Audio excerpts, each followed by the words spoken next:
Buonasera da Sicilia 24, le principali notizie.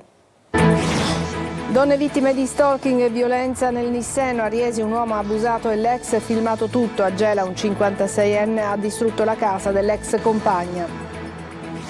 Riaperto il caso di Aurora Maniscalco, la giovane hostess palermitana precipitata al terzo piano del suo appartamento di Vienna. Per la procura austriaca si era trattato di suicidio. Allarme sicurezza, la commissione antimafia a Palermo, il presidente Cracolici afferma lo Zen non è una zona franca. Question time alla Camera, Salvini, il ponte sullo stretto non è uno spreco. Ferrovie in Sicilia, da domenica torna il collegamento diretto tra Catania e Palermo, durata il viaggio 2 ore e 57 minuti, inaugurata la tratta Bicocca-Catena Nuova, garantita la fermata all'aeroporto Fontana Rossa. I bronzi sono siciliani, dopo i testimoni che parlano di un recupero nelle acque dell'isola, la conferma adesso arriva anche dalla scienza con lo studio di un team di ricercatori di 6 università. Calcio, pesante batosta per il Palermo al Barbera, il Monza vince 3-0 e manda in crisi i rosanero che scivolano al quinto posto in classifica. Serie C, Catania in cerca di conferme dopo le vittorie contro Salernitana e Benevento. Venerdì sera rossa-azzurri in campo a Caserta, la gara in diretta e in chiaro su Telecolor, collegamenti a partire dalle 19:30.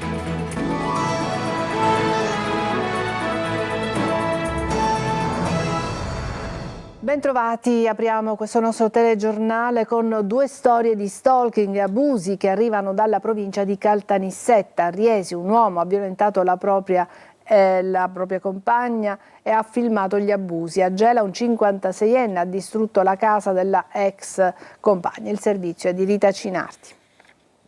Non si rassegnava alla fine della storia con la sua ex e così, dopo aver assillato la donna chiedendole continuamente di vedersi per un incontro chiarificatore, alla fine ha anche abusato di lei. L'uomo, un 36enne di Riesi, ha raggiunto la vittima nella sua abitazione e dopo averla aggredita l'ha costretta a subire atti sessuali che avrebbe anche ripreso con il proprio cellulare. Il GIP, sulla base dei racconti e delle denunce della donna, vittima ormai da tempo di una vera e propria persecuzione spesso sfociata in violenza, ha emesso un'ordinanza di custodia cautelare in carcere per i reati di violenza sessuale, maltrattamenti in famiglia e atti persecutori. L'uomo, arrestato dai carabinieri, è stato condotto in carcere. E sempre in tema di stalking e maltrattamenti, a Gela la polizia ha disposto il braccialetto elettronico per un 56enne che ha continuato a perseguitare l'ex fino a devastarle casa. L'uomo qualche tempo fa si era presentato nell'abitazione della donna e dopo averla spinta si era introdotto all'interno distruggendo mobili e suppellettili. La vittima, picchiata a sua volta, era stata condotta in pronto soccorso. In un'occasione la donna aveva denunciato di aver trovato il cognome dell'uomo affisso nella cassetta della posta al posto del suo. Domenica scorsa la vittima ha chiamato il 112 segnalando l'ennesimo tentativo di avvicinamento da parte dell'ex.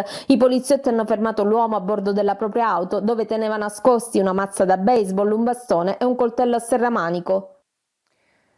È stato riaperto il caso di Aurora Maniscalco, la giovane hostess palermitana precipitata al terzo piano del suo appartamento di Vienna. Gli avvocati di famiglia hanno presentato istanza perché dicono ci sono troppi lati oscuri su alcune testimonianze rese da 2 donne.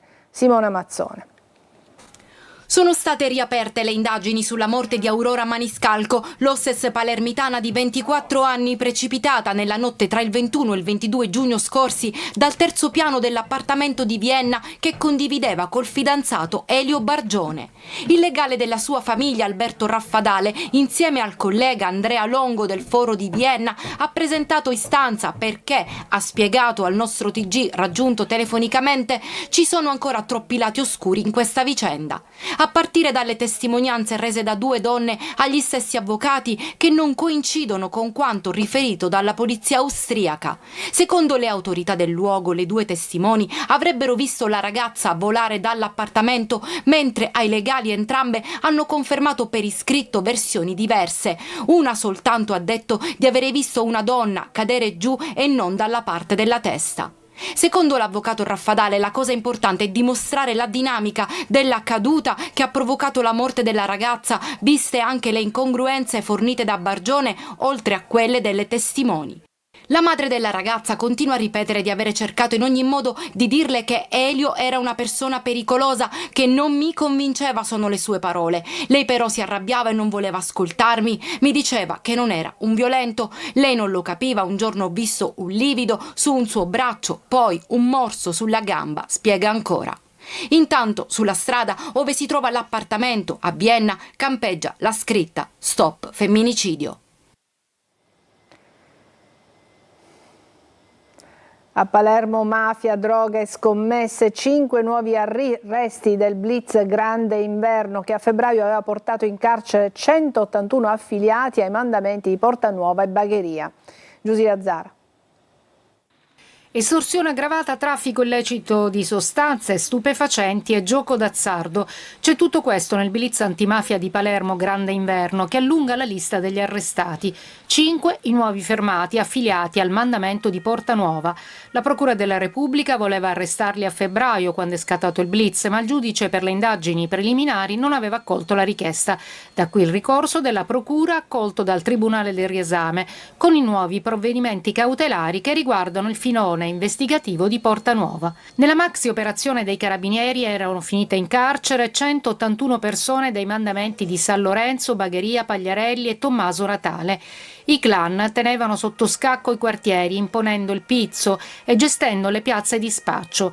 Gli investigatori parlano di modalità mafiose nell'imporre il potere anche nella raccolta illecita di scommesse clandestine. Una rete nera che soffocava l'economia legale, facendo prosperare invece le casse dei mandamenti mafiosi. La commissione antimafia regionale ha fatto tappa allo Zen, il presidente Cracolici, questo quartiere ha paura, ma si deve far capire che lo Zen non è una zona franca. Sentiamo Marco Gullà. Lo Zen non può essere una zona franca in cui tutto è consentito. A parlare Antonello Cracolici, presidente dell'antimafia regionale, che ha convocato oggi pomeriggio la seduta nel quartiere palermitano dopo l'omicidio di Paolo Taormina. La riunione è stata ospitata nel teatro della parrocchia di San Filippo Neri ed era aperta a istituzioni e associazioni che operano nel territorio. In platea i rappresentanti delle istituzioni locali e delle forze dell'ordine, oltre che scuole, volontari, assistenti sociali e associazioni impegnate nel quartiere. Cittadini che sempre più pensano che questo quartiere sta diventando un luogo irrecuperabile e quando prevale questo sentimento anche l'impegno individuale a fare le cose normali viene meno e se la paura prevale siamo rovinati. Ecco perché bisogna scuotere, e parlo di una scintilla che è quella con cui speriamo che questa iniziativa possa contribuire, anche se, dico subito, la nostra non è un'iniziativa episodica. Il cambiamento passa anche da incontri come quello di oggi. Cracolici però denuncia un altro disservizio per lo Zen. Ci sono migliaia di cittadini che, essendo occupanti abusivi, non risultano nell'anagrafe sanitaria, per cui persino fare al CUP una prenotazione per una radiografia a un cittadino dello Zen viene precluso. Questo è insostenibile, insopportabile. Oggi questo quartiere ha paura, ha aggiunto Cracolici. Bisogna combattere in tutti i modi l'illegalità. Il ponte non è uno spreco, così il ministro Salvini, rispondendo al question time alla Camera, il vice premier ancora una volta ha difeso l'opera. Sentiamo Francesco Triolo. La Corte dei Conti ha deciso di sottoporre la valutazione alla sezione centrale di controllo. L'udienza si è svolta proprio questa mattina, ero con i miei tecnici che sono intervenuti pochi minuti fa. Si tratta di una scelta che non modifica il termine previsto per la determinazione sulla registrazione fissato al 7 novembre. La conferma sulla data prevista dalla Corte dei Conti arriva dal Ministro delle Infrastrutture Matteo Salvini al question time della Camera, rispondendo ad una domanda sul ponte sullo Stretto del deputato di Alleanza Verdi e Sinistra Angelo Bonelli, senza evitare anche una frecciatina. Se avessimo adottato le sue politiche del no, non avremmo l'autostrada del sole e l'alta velocità e andremmo in giro a cavallo nel nostro paese. Fortunatamente i nostri genitori hanno avuto un altro approccio. Salvini poi ha sottolineato come il lavoro sul progetto è stato serio, articolato e trasparente nel rispetto delle norme italiane ed europee ed è stata rispettata la normativa ambientale. Il ponte è uno spreco? No, assolutamente. A proposito di lavoro, nelle prime 72 ore sono arrivati più di 8.000 curriculum e richiesti di lavoro da parte di ingegneri, tecnici, geometri, architetti, e pensate a quanti ragazzi del Sud che oggi si diplomano e laureano e devono andare all'estero per lavorare potranno tornare in Italia finalmente a lavorare. Questo è il primo grande risultato. Secondo, se si fa il ponte non si fanno tutte le altre opere in Calabria e Sicilia. È vero l'esatto contrario, falso. Noi stiamo restituendo a 7 milioni di italiani il diritto alla mobilità e alla continuità territoriale. Ma Bonelli ha evidenziato come nella delibera CIPES ci siano gravi profili di illegittimità che sono stati evidenziati alla Corte dei Conti. In un paese normale, un governo che rispetta la legge e le istituzioni avrebbe ritirato il progetto sul ponte. Avanzano anche i progetti ferrovia in Sicilia. Dal 2 novembre Catania e Palermo saranno di nuovo collegate con il treno. Oggi è stato attivato il doppio binario sulla tratta Bicocca-Catena Nuova. Lorena Dolci. Torna il treno tra Catania e Palermo. A partire dal prossimo 2 novembre, in 2 ore e 57 minuti, si potranno raggiungere le due città, confermata anche all'aeroporto Fontanarossa. Il progetto della nuova linea Palermo-Catania, per un totale di 179 km, di cui 128 in galleria, prevede il doppio binario fra Bicocca-Catena Nuova, già realizzato. Oggi il viaggio inaugurale di questa tratta, il treno partito dalla stazione di Catania-Fontanarossa con i vertici di Ferrovie e Autorità. Una giornata importantissima, fa parte di quel piano di ristrutturazione delle nostre infrastrutture, è una tappa che segna un punto concreto della alta media velocità sulle linee ferroviarie della nostra regione. Il nuovo itinerario rientra in uno dei 10 progetti strategici in corso di attuazione da Rete Ferroviaria Italiana. Una nuova linea a doppio binario di 38 km è un investimento complessivo di oltre 600 milioni di euro, più di 500 le ditte appaltatrici coinvolte. La nuova linea comprende tra l'altro la realizzazione di 17 viadotti ferroviari che hanno permesso l'eliminazione dei 14 passaggi a livello esistenti. Adeguate anche le stazioni di Catania Bicocca, Motta Sant'Anastasia, Sferro e Catena Nuova e installate tutte le più recenti tecnologie legate alla gestione del traffico ferroviario. Sulla Catania Messina invece sono in corso i lavori di doppio binario fra Giampilieri e Fiumefreddo per una lunghezza complessiva di circa 42 km. Ad Acireale è stato denunciato un rapinatore che ha rubato l'incasso del pedaggio del parcheggio nell'ospedale Santa Marta e Santa Venera. Ad incastrarlo le telecamere di videosorveglianza. Giusy Lazzaro. I carabinieri di Acireale hanno denunciato un pregiudicato 39enne per furto aggravato. In queste immagini delle telecamere della videosorveglianza si vede il rapinatore che a luglio entra nell'ufficio della cooperativa che si occupa del pedaggio per la sosta delle autovetture nell'ospedale Santa Marta e Santa Venere di Acireale. I carabinieri, intervenuti dopo la denuncia del responsabile del servizio, hanno ricostruito la dinamica. Il ladro era arrivato in auto e aveva aperto la porta d'ingresso con la sua chiave. Lo si vede dirigersi direttamente, rovistare dentro l'armadietto e portare via 1.380 euro in monete da 20 centesimi, sfruttando il momentaneo blocco del sistema antifurto. I carabinieri, analizzate le immagini, hanno riconosciuto il pregiudicato, ancora camuffato da un cappellino con visiera. Si indaga per accertare eventuali presenze di altri complici. Un'enorme nube nera si è sollevata a Catania in via Acquicella Porto, provocata da un incendio scoppiato in un'area privata accanto alla sede della Gema. In fiamme una massa di rifiuti, per lo più copertoni. A spegnere il rogo sono arrivati i vigili del fuoco, mentre la colonna di fumo ha causato una grande preoccupazione in buona parte della città. Adesso una breve pausa, a tra poco.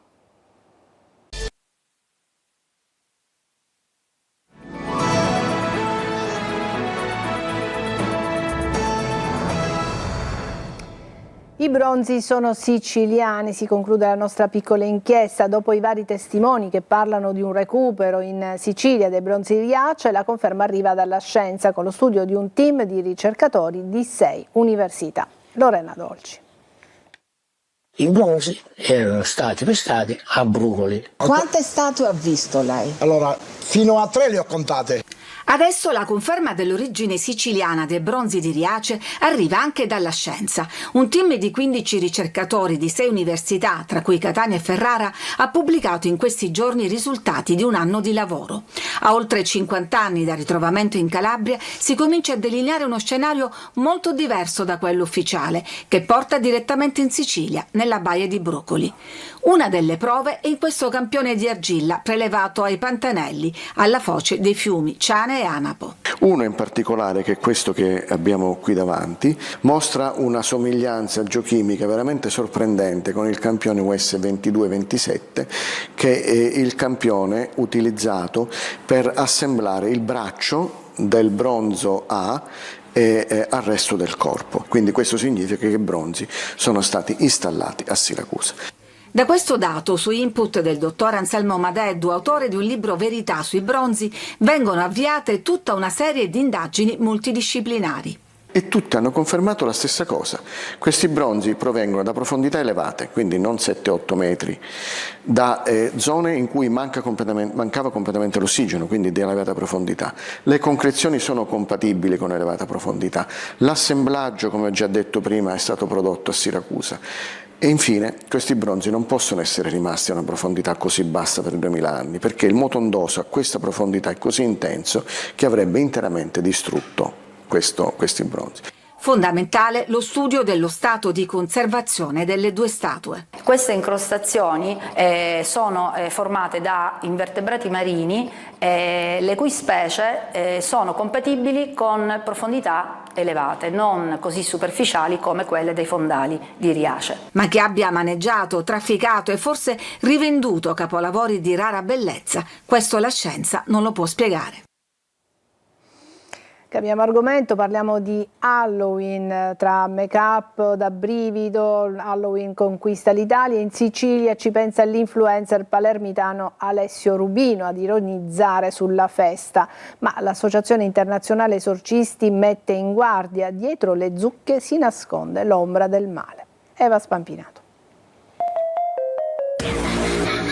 Travestimenti ironici, video virali e make-up spettacolari. Anche quest'anno Halloween invade i social e le piazze italiane. Dolcetto scherzetto. Su Instagram spopolano i video comici come quelli di Alessio Rubino, creator palermitano che diverte il suo pubblico, oltre 1 milione di follower su Instagram, con il confronto ironico tra Dio e Lucifero. Io in realtà avevo fatto la festa dei morti, mi spieghi che cos'è sta novità? Dalle critiche iniziali riguardo ad una festa pagana che va contro lo spirito della nostra festa dei morti, all'integrazione con la nostra cultura pop. Le forze oscure camminano per il mondo seminando caos e disperazione. E chiedono caramelle. Dolcetto scherzetto piace a grandi e piccoli e i giovani aspettano la notte del 31 ottobre per trascorrerla fuori dalle righe. Dai sfogo alla creatività creando costumi elaborati e scenici. Lucifero, la verità. Le ragazze usano la scusa di Halloween per vestirsi da zoccole senza sentirsi giudicate. Ma non tutti la considerano una celebrazione innocente. L'Associazione Internazionale Esorcisti lancia un duro avvertimento. Volete che i vostri figli abbiano incubi o siano esposti alla stregoneria? Ma io non credo che sia questo, credo che sia l'educazione che ricevono tutti i giorni a formare i figli. Poi se vogliono festeggiare una festa, vogliono fare una festa divertente, non c'è nulla di male, ecco.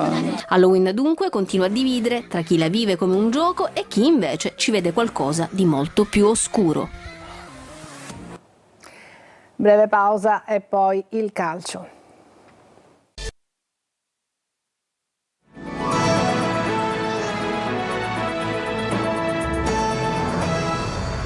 Ed eccoci al calcio, parliamo del Palermo, pesantissima batosta al Barbera, il Monza vince 3-0 e manda in crisi i rosanero. Marco Gullà. Sconfitto, dominato e adesso anche in piena crisi. Al Barbera il Monza passeggia 3-0 al Palermo e prestazione imbarazzante dei rosanero alla seconda sconfitta consecutiva, un solo punto in 3 partite. Una partita che il Monza ha vinto giocando con praticità e sfruttando le lacune difensive dei siciliani. Si sente come l'assenza di un giocatore come Bani. Il Palermo infatti presta il fianco agli avversari che, oltre ad avere giocato meglio, hanno segnato sempre nei momenti topici della gara. Inzaghi cambia assetto tattico 3-5-2, ma la sostanza non cambia. Il Palermo ha poco gioco e non riesce quasi mai a creare nitide occasioni da gol. E dire che sono proprio i rosanera a sfiorare il gol con Poyampalo, cross deviato e palla che per poco non beffa il portiere del Monza. Solo un'illusione. La squadra di bianco inizia a giocare a calcio e nelle ripartenze, soprattutto con Azzi, diventa devastante. Leduaron e Poyampalo non dialogano, a centrocampo manca il fosforo. 35esimo, grandissima parata di Joronen su Obiang e il trailer al gol che arriva 4 minuti dopo. Dani Mota scappa via e trafigge Joronen che non esce. 0-1. Ripresa, lo spartito è sempre lo stesso, il Palermo fatica tantissimo a creare gioco e allora al 50esimo Izzo sovrasta tutti e mette all'angolino la palla del 2-0. Scricchiola il Palermo, la manovra è frizzata, i cambi non danno l'esito sperato. Il Monza in contropiede sfiora il gol, Brunori sbaglia la rete della speranza e allora all'ultimo minuto arriva anche il terzo gol con Azzi. Palermo stordito, sconfitta che fa male, rosanero che scivolano al quinto posto in classifica. In Serie C, dopo le ultime 2 vittorie, il Catania cerca conferme sul campo della Casertana. La supersfida di venerdì al Pinto in diretta e in chiaro su Telecolor. Tonino De Mana. 2-0 alla Salernitana, 1-0 al Benevento. Vittorie importanti per la classifica, per il morale e soprattutto per l'autostima, con il Catania che adesso può pensare in grande, avendo messo sotto nel gioco e nel risultato 2 autorevoli concorrenti per la promozione in Serie B. Rossazzurri a -1 dalla vetta, assaporata per poche ore prima che la Salernitana non battesse di misura la Casertana nel posticipo domenicale, riprendendosi lo scettro del campionato. Ed è proprio la Casertana la prossima avversaria di un Catania che cerca conferme ed altri punti per stabilizzarsi nelle zone nobili della classifica. Negli 11, nei 13 una squadra di livello, lo sta dimostrando la classifica che occupa, quindi noi dobbiamo arrivarci pronti.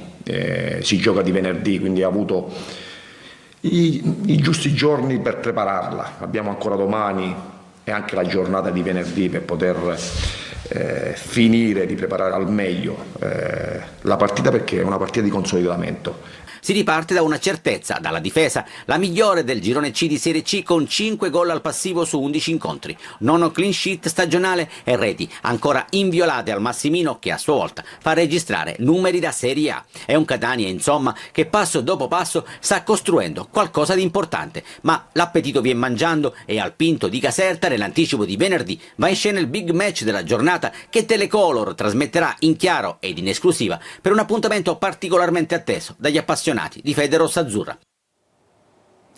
È tutto per questa edizione di Sicilia 24, grazie per averci seguito, buona serata.